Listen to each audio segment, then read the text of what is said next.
রাজনীতির মাঠে কোনো দলকে কোনো ব্যক্তিকে চাইলেই চিরতরে মুছে দেওয়া যায় না। এখন এক শেখ হাসিনার কতগুলা উপাধি, কোথাও ফ্যাসিস্ট, কোথাও আবার জননেত্রী, কোথাও আবার আপা, অনেকগুলো নামে শেখ হাসিনাকে ডাকা হয়। এখন যে দীর্ঘদিন ধরে শেখ হাসিনাকে জীবিত আছেন নাকি মরে গেছেন এটা নিয়ে অনেক আলোচনা আসছে। কেউ কেউ বলছেন তার এআই ক্লোনিং ভয়েস দিয়ে আসলে এই মুহূর্তে মাঠকে চাঙা রাখা হচ্ছে, কেউ বলছেন যে না, সময় হইলে ওপার থেকে টুস করে বাংলাদেশে ঢুকে অবাক লাগিয়ে দিবে শেখের বেটি। তবে ইউনূস সরকার যতটা ভয় ছিল, কারণ এই সরকারটা নির্বাচিত ছিল না, বাট বর্তমানে যেহেতু বিএনপি জনগণের ভোটে প্রত্যক্ষভাবে ক্ষমতায় আসছে, সো তাদের শেকড়টা একটু শক্তিশালী। আর এই মুহূর্তে আওয়ামী লীগের রাজনৈতিক কার্যক্রম থেকে শুরু করে সবকিছু একটা স্থবির। এখন প্রসঙ্গ হচ্ছে যে ভারত এবং বাংলাদেশের সাথে যে সম্পর্কের জায়গাটা রাষ্ট্রভিত্তিক, সেখানে বর্তমান ক্ষমতাসীন সরকারের সাথে ভারত কিভাবে ডিল করছে। আর ডিলের প্রধান একটা ইস্যু হচ্ছে শেখ হাসিনা। অনেক রাজনৈতিক বিশ্লেষকরা বলে থাকেন যে বিএনপি সরকার আসলে শেখ হাসিনাকে বাংলাদেশে আনবে না, আলোচনার মাধ্যমে ভারতে নির্বাসিত করে রাখবে। আবার কোন কোন বিশ্লেষক বলছেন না, খালেদা জিয়ার সাথে যে আচরণ শেখ হাসিনা করে দিয়েছেন যে কোনো ইস্যুতে হোক, এটা বিএনপি বা জনাব তারেক রহমান তার মায়ের জায়গা থেকে বা বিএনপির নেতাকর্মীরা রাজনীতির জায়গা থেকে এইটার একটা রিয়েকশন তারা যেমনি হোক দিবে, একদিনের জন্য হলেও শেখ হাসিনাকে জেল খাটাবে। এখন জেল খাটানোর জন্য দরকার হচ্ছে ভারতের আসলে স্ট্র্যাটেজিক অথবা নতুন সরকারের সাথে তাদের সম্পর্কের ভিত্তিটা কোন দিকে যাবে, এটা নিয়ে একটু ধোঁয়াশা রয়েছে। তো এর মধ্যে শেখ হাসিনাকে বাংলাদেশে ফিরিয়ে আনতে ডক্টর ইউনূস সরকার সামান্যতম চেষ্টা করেন একটা চিঠি দেওয়া ছাড়া। ভারত সরকার বলছিল যে ইউনূস একটা চিঠি দিচ্ছে, কারণ ইউনূস ভুলেও তার শাসনামলে শেখ হাসিনাকে বাংলাদেশে আইনা নিজের গলায় কিন্তু কাটা পরাইতে চায় নাই বা শিকল পরাইতে চায় নাই। উদ্ভূত পরিস্থিতি যে কোনো কিছু হইলে ইউনূসের খবর ছিল বা যারা ছিল সরকারে তাদের অনেকে বিপদে পড়তে হইতো। তো এটাকে লড়াই টড়াইটা একটা দেখা, এটাকে আইওয়াশ করে যখন ছেড়ে দিল, এখন বিএনপি সরকার ক্ষমতা আসার পর শেখ হাসিনার প্রত্যর্পণ ইস্যু অর্থাৎ ভারত এবং বাংলাদেশের মধ্যে যে বন্দি বিনিময় চুক্তি আছে, সেই চুক্তির আওতায় শেখ হাসিনাকে ফিরিয়ে আনার জন্য ভারত সরকারের সাথে আপনার বর্তমান সরকার একটা কমিউনিকেশন চালিয়ে যাচ্ছে।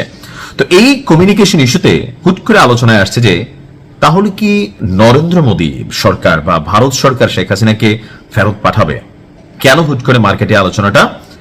ভারত সরকার বলছে বাংলাদেশের পক্ষ থেকে পাঠানো যে প্রত্যর্পণ চুক্তিটি আছে বা অনুরোধটি আছে শেখ হাসিনাকে ফিরিয়ে দেওয়ার, তারা আনুষ্ঠানিকভাবে এটাকে পর্যালোচনা করছে।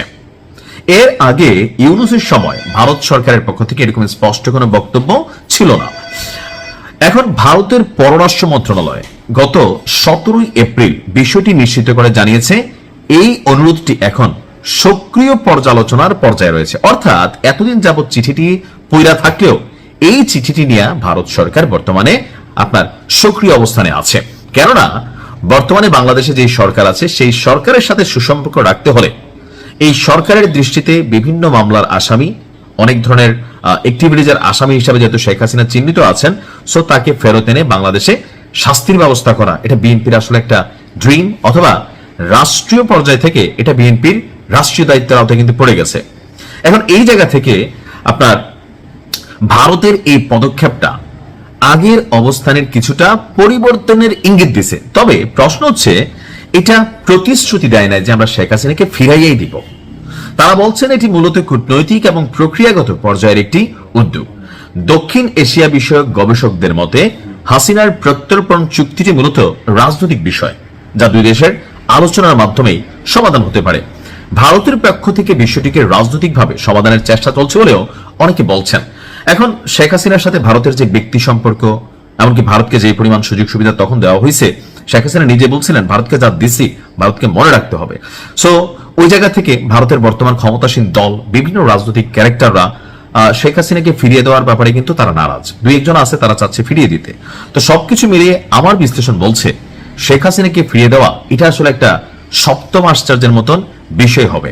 আবার এখানে দুইটা বিষয় আছে যে বিএনপি কোথাও না কোথাও তারা কি আসলে এই ধরনের একটা মানে সাহসী সিদ্ধান্ত নেওয়ার জন্য সর্বোচ্চ লেভেলে আলোচনা চালিয়ে যাবে বা চেষ্টা করবে। আর যদি চেষ্টা করেও ভারত কি আসলে ফাইনালি শেখ হাসিনাকে সরকারের হাতে তুলে দিবে?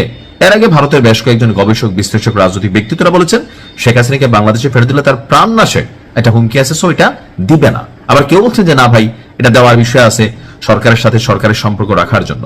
তবে আমার ব্যক্তিগত মন্তব্য বা আমি যতটুকু বুঝি আর কি, ক্ষুদ্র মানুষ, যে ভারত শেখ হাসিনাকে ফেরত দিবে না। কেন দিবে না এটা যত দিন যাবে আস্তে আস্তে বুঝতে পারবেন। কারণ এটাতে ভারতের যে রাজনৈতিক চাল বা খেলা, ভারত কিন্তু এখন দেখেন ডাবল গেম খেলতেছে। একদিকে শেখ হাসিনাকে ওইখানে রাইখা আশ্রয় দিয়া আওয়ামী লীগের নেতাকর্মীদের কাছে একটা মহান রাষ্ট্রে পরিণত হয়েছে, মহান নেতৃত্বে নরেন্দ্র মোদীর জয়গান বিভিন্ন জায়গায় আওয়ামী লীগের পক্ষ থেকে দেওয়া হয়। অপরদিকে বিএনপিকেও কৌশলে একটা জায়গায় আটকে রাখছে, যে ফেরত দিতে পারে, যে হ্যাঁ তোমাদের যে প্রতিশোধ আছে সেটাই নাও, অথবা বিএনপিকেও ভয় দেখানোর জন্য যে তোমরাও যদি আমাদের কথা মতো বা বিভিন্ন বিষয় থাকে না, রাষ্ট্রীয় আভ্যন্তরীণ আমরা হয়তো অনেক কিছু জানি না, তাহলে কিন্তু শেখ হাসিনাকে বাংলাদেশে পাঠাই দিয়া একটা ঘটনা কিন্তু ঘটাই দিব। আসলে ভারত যে কি মাস্টার গেম খেলতেছে, আমার ধারণা আমাদের যারা রাজনৈতিক দলগুলো আছে তারা কিন্তু বুঝতেছে। আমার ধরেন এই যে শেখ হাসিনার অনুপস্থিতি বা তার কোনো ভিডিও বার্তা নেই, ওনার কোনো রকম ফুটেজ নাই, আমরা ভয়েস শুনছি, বিভিন্ন ইস্যুতে তিনি কথা বলেন, এগুলো প্রচার প্রচারণা আইনিভাবে নিষিদ্ধ, তো তারপরেও সোশ্যাল মিডিয়াতে চলে আসছে। এখন শেখ হাসিনা কেন তার কর্মীদের সামনে কখনো কোনো ভিডিও কনফারেন্সে যাচ্ছেন না? সেখানেও কি ভারতের কোনো রাজনৈতিক চাপ আছে অথবা সরকারের চাপ আছে? আসলে সবকিছু মিলিয়ে একটা তালগোল পাকানো অবস্থা। তবে হ্যাঁ, ভারত যদি কোনো কারণে শেখ হাসিনাকে বাংলাদেশে পাঠায়, তবে বিএনপি সরকার বা বিএনপির যারা নেতাকর্মীরা আছেন প্রত্যেকেই অপেক্ষার দিন গুনবে যে শেখ হাসিনাকে কিভাবে বেগম খালেদা জিয়ার মতন আসলে যেভাবে ওনাকে জেলে রাখা হয়েছে বা ওনার ইস্যুতে বিভিন্ন ধরনের অ্যাক্টিভিটিস নেওয়া হয়েছে, তৎকালীন প্রেক্ষাপটে মন্ত্রী এমপিরা বিভিন্ন ধরনের কথাবার্তা বলছেন, বা বিভিন্ন সময় যে শেখ হাসিনা বলতেন যে বেশি বাড়াবাড়ি করলে যে সুযোগটা সেটাও বন্ধ করে দিব।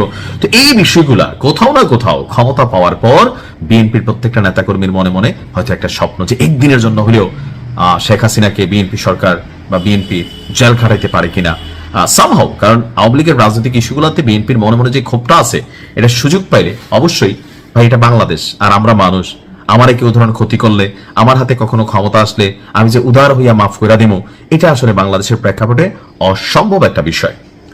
তো বিষয়টা নিয়ে আসলে আলোচনা করলে দীর্ঘতর আলোচনা করা যায়। আর বর্তমান প্রেক্ষাপটে শেখ হাসিনা যদি বাংলাদেশে ফিরে আসে, প্রশ্ন হচ্ছে আওয়ামী লীগের রাজনীতি হুট করে চাঙ্গা হয়ে যাবে? না, কেন হবে না বলি।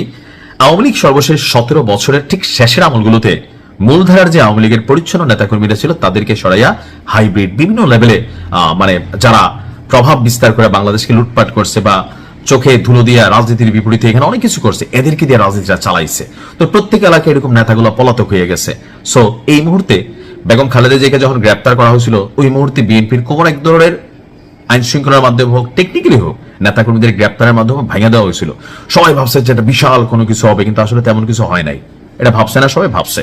তো এর বাহিরে শেখ হাসিনা যদি বাংলাদেশে অনেকে পাঠানো হয়ও, তো গ্রেপ্তার হলেও আমার মনে হয় না যে খুব বড় ধরনের কোনো রিয়েকশন এই মুহূর্তে আওয়ামী লীগ পলাতনের পরে, পালিয়ে যাওয়ার পরে আসলে দেওয়ার সুযোগ আছে। সময়ের সাথে হয়তো বিএনপি সরকারের ভালো মন্দ কাজের উপর নির্ভর করবে জনগণ কিভাবে ডিল করবে। ভালো থাকুন, আসসালামু আলাইকুম।